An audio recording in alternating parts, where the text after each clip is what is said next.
मैं सुधीर कुमार प्रभारी प्रधानाध्यापक उच्च प्राथमिक विद्यालय अकबरपुर आमला।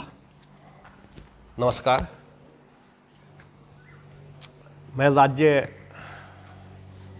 पुरस्कार के लिए आवेदन कर रहा हूं और उसी की तैयारी में ये जो लॉकडाउन के समय में हमारे प्रयास थे उस पर एक छोटी सी वार्ता मैं ये इस वीडियो के माध्यम से करूंगा। तो जब लॉकडाउन लगा पहली बार 2020 में तो हम हतप्रत रह गए और एक आध महीना तो समझ में नहीं आया हमें करना क्या है, कैसे करना है। इन बच्चों का परीक्षा भी नहीं हो पाई, अचानक से सब कुछ एकदम ठप हो गया। पर जब लॉकडाउन की अवधि बढ़ती देखी तो अप्रैल माह में ये चर्चा आने लगी थी कि नहीं कुछ तो करना पड़ेगा, कुछ तो हमें करना पड़ेगा। तो एक वेबिनार के माध्यम से हम सब लोग जुड़े, कुछ चुनिंदा लोग जनपद के, तो उसमें मैं भी जुड़ा था और उसमें जुड़कर हमने सोचा कि ऑनलाइन टीचिंग जो पब्लिक स्कूल तब तक शुरू कर चुके थे, माध्यमिक में आदेश आ गए थे, तो उन लोगों के पास संसाधन थे, फ़ोन थे, लैपटॉप थे, तो हमने सोचा वो हम कैसे कर पाएंगे, पर कुछ तो करना था।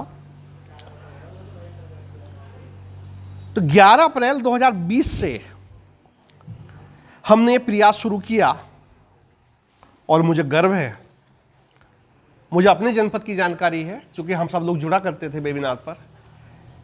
तो जहां 10-10, 15% बच्चे जुड़ पा रहे थे, तो हमारे विद्यालय से 134 फोन नंबर हमने क्या किया, राशन डीलर को, गांव के प्रधान को, गांव के आसपास के अपने पूर्व छात्रों को, उन सबको जोड़ा कि आप हमारे बच्चों तक हमारे संदेश पहुंचाएं। तो इस प्रकार से 134 फोन नंबर के साथ हम अपनी जो हमारी टोटल उपस्थिति 320 के आसपास थे, तब 308 थी, तो हम अधिकतम बच्चों तक 85 से 90% बच्चों तक पहुंच बनाने में कामयाब रहे। और हम शुरू में क्या करते थे,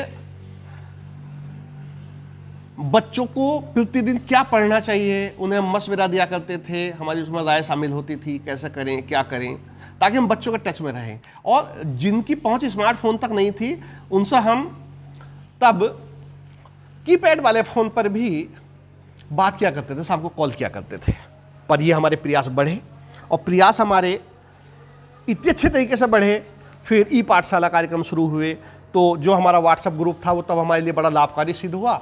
ई पाठशाला जो शासन के कार्यक्रम चले, फेज़ 1, फेज़ 2, फेज़ 3, फेज़ 4, तो वो जो हमने ग्रुप समय से तैयार कर लिया था, उसका लाभ ये मिला कि अधिकतम बच्चों तक जो भी ई मटेरियल हमें मिलता था शासन की ओर से, जो भी हमारे पास आता था, वो हम बड़े आराम से कन्वे करने लगे, बड़े आराम से उन बच्चों तक पहुंचाने लगे। फिर इस बीच हमने क्या किया, एक ने किया, और ये नवाचार हमारा था वर्क। ये 18 अगस्त 2020 से हमने शुरू किया था और घर घर जाकर हमने वर्कशीट देनी शुरू की। ये सब ब्यौरा उन बच्चों का है कि जिन्हें हमने दी, और ये जो W1 W2 लिखा है, वीक लिखे हैं ये वीक, और ये सब्जेक्ट वार हम चलते थे। एक सप्ताह में हम एक वर्कशीट देते थे बच्चे को और एक विषय की। इस प्रकार से 6 जो मुख्य धारा के विषय थे हम हर बच्चे तक देने लगे।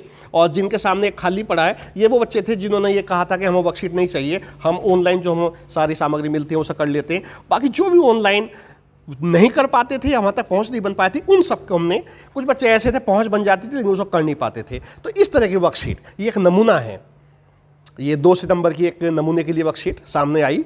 तो इसमें होता था कि वो कौन सा पाठ पढ़ें, क्या पढ़ें, चित्र बनाएं। अब जैसे ये है, देशों से वस्त तक के माध्यम से 1 से 4 तक पुस्तक पढ़कर प्रश्नों को उत्तर दें, रेशम के कीट ये पेज पर बनाकर रंग भरें। कुछ भी हम इस तरह का काम उन्हें देते थे कि वो आराम से पूरे सप्ताह तक उस सब्जेक्ट का, यानी कि 6 के 6 दिन जब काम पहुंचेगा तो पूरे सप्ताह तक बच्चे बिजी रहने लगे। ये हमारा वर्कशीट वाला नवाचार, ये कौन वर्कशीट बनाएंगे, किस तरीके से बनाएंगे, ये पूरा का पूरा ये आप देख सकते हैं। प्रत्येक सप्ताह तय समय सारणी के अनुसार सभी टीचर्स एक दिन पूर्व अपनी वर्कशीट तैयार करेंगे। हिंदी की कौन मैम करेंगी, कौन सर करेंगे, ये सब था। इसके अतिरिक्त सभी बच्चों को सामान्य ज्ञान से संबंधित एक वर्कशीट व्हाट्सएप पर और मैनुअल श्री सुधीर कुमार द्वारा उपलब्ध कराई जाएगी। और ये सभी बच्चे 3 घंटे कम से कम पढ़ेंगे। और सभी को निर्देश थे, गार्जियंस चाहें कि वर्कशीट ले सकते हैं, और जो गार्जियंस हम तक नहीं पहुंच सकते थे, शासन का निर्देश यही था कि गार्जियंस स्कूल से लेंगे, लेकिन हमने तो उसका भी इंतजार नहीं किया। अगर हम तक अभिभावक आए तो ठीक, नहीं तो हम घर चले जाते थे और हमने घर घर जाकर नोकिंग करके वर्कशीट दी। और इसका जब इसकी चर्चा आसपास में हुई और हमारे बीएसए साहब तक चर्चा इसकी पहुंची, तो बीएसए साहब ने ये निर्देश पूरे जनपद के सभी बीओज के माध्यम से, एसआरजी और ईआरपी के माध्यम से जारी किए गए थे कि जनपद के हर विद्यालय तक ये जो अकबरपुर आमला से शुरुआत हुई है इसे चलाया जाए। और बाद में तो राज्य स्तर पर भी ये हमारा नवाचार सराहा गया। तो हमने अपने हर बच्चे तक पहुंच बनाने का प्रयास किया। फिर इस बीच मेरी उड़ान प्रतियोगिता और दूसरी ऑनलाइन प्रतियोगिताएं शुरू हुई। तो ये देखें, थोड़ा मैं दिखा दूं कि कोविड काल में लॉकडाउन के समय किए गए कार्य और प्रयास, तो मैं अकेला नहीं, हमारी पूरी टीम, हम लोग क्या क्या करते थे, ये विषयवार ऑनलाइन टीचिंग, मोहल्लावार वर्कशीट वितरण, तो हम सब ने अपनी अपनी जिम्मेदारी को किया। विषयवार होमवर्क व्हाट्सएप और वर्कशीट द्वारा सभी बच्चों तक पहुंचाया जा रहा है। हमने ऑनलाइन प्रशिक्षण कौन कौन से किए, दीक्षा ऐप, रीड अलाउंग, मानव संपदा, ये विषयवार टीएलएम हम बनाया करते थे और ये टीचर्स डायरी तो भरते ही थे। अन्य कार्य, मिशन कायाकल्प की स्थापना, नवीन प्रवेश, एमडीएम, खाद्यान्न, ये सारे के सारे काम हमने लॉकडाउन में किए। लॉकडाउन में हमने अपने बच्चों को किसी भी प्रकार से, ये सभी टीचर्स की, ये मेरी अकेले की नहीं बल्कि पूरी विद्यालय टीम के सभी कार्य ये आप देख सकते हैं। ये लिखा है, होमवर्क पूरा करके व्हाट्सएप पर ही नाम और कक्षा के साथ वो वापस डाल देंगे और विद्यालय आने की आवश्यकता नहीं है। बच्चों को हम नहीं बुलाते थे। इस बीच अब मैं दिखाना चाहूँगा कि जो प्रतियोगिताएं हुई उन प्रतियोगिताओं के क्या परिणाम रहे। तो प्रतियोगिताओं में हमारे बच्चों प्रतियोगिताएं होती थीं, जैसे राज्य परियोजना कार्यालय निर्देशित मेरी उड़ान ऑनलाइन प्रतियोगिता 2020-21 में हुई। तो ये देखिए आप परिणाम, हमारे बच्चों ने कितना बढ़ चढ़ कर हिस्सा लिया। विद्यालय स्तर पर तो ये था ही, ब्लॉक स्तर पर हमेशा प्रतिभाग किया, प्रथम तृतीय द्वितीय, जनपद स्तर पर प्रतिभाग किए, परिणाम हासिल किए और राज्य स्तर तक, हमारी एक बच्ची तो राज्य स्तर तक भी गई है, मेरा भविष्य मेरा कैरियर। तो ये देखिए, ये विकास क्षेत्र से तो सारे के सारे बच्चे ये हमारे सिलेक्ट हुआ करते थे। सब जगह अकबरपुर आमला ये छा गए थे हमारे बच्चे, क्योंकि हम उनसे मिलते थे, हम उनके पास जाते थे, उनसे गार्जियंस से बात करते थे। ये देखिए परिणाम है, ये लगातार सारे परिणाम ये अकबरपुर आमला के।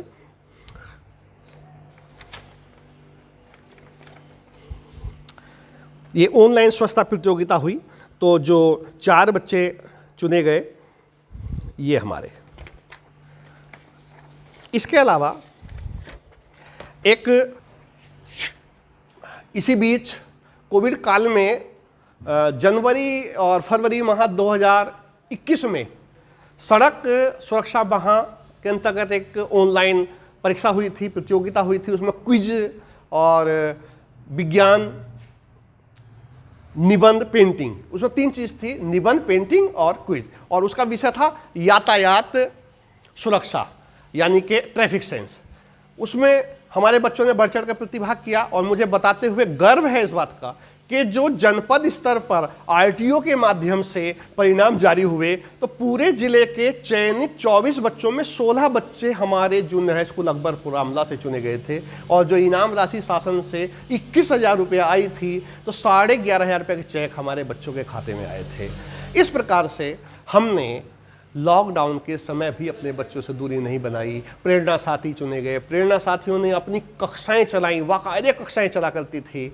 और फिर मोहल्ला क्लास में भी हमने अपने वर्कशीट और मोहल्ला मतलब कक्षा दोनों का एक सम्मिलित रूप चलाया। हम वहाँ वर्कशीट लेकर जाते थे, बच्चों को वितरित कर देते थे। वितरित करने के बाद हम बच्चों को वो समझाया करते थे। वो कक्षाओं का रूप ले लिया। हमने गली तय कर ली थी, विषयवार आज कौन किस गली में जाएंगे, किस मोहल्ले में जाएंगे।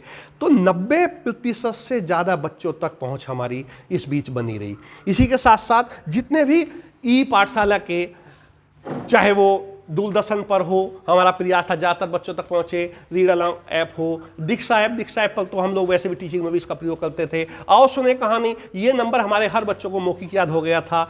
और व्हाट्सएप से तो हमारी सब सामग्री जा रही थी। तो हमारा पूरा प्रयास ये था कि हमारा बच्चा को अकेला ना समझे, शिक्षा से वंचित ना समझे। तो बस यही मुझे कहना था कि उच्च प्राथमिक विद्यालय अकबरपुर आमला अपनी पूरी टीम के साथ कभी भी अपनी जिम्मेदारियों से नहीं भागता है, सदैव अग्रसर रहता है। और लॉकडाउन के समय हमारे द्वारा किए गए प्रयासों का नतीजा है कि वहाँ से लौटकर जब अब विद्यालय खुले, तो हमारे बच्चे लगभग उतना शैक्षिक स्तर तो नहीं हो सकता, लेकिन लगभग अभी भी सही थे, अच्छी स्थिति में थे, वो हमसे जुड़े हुए थे। धन्यवाद।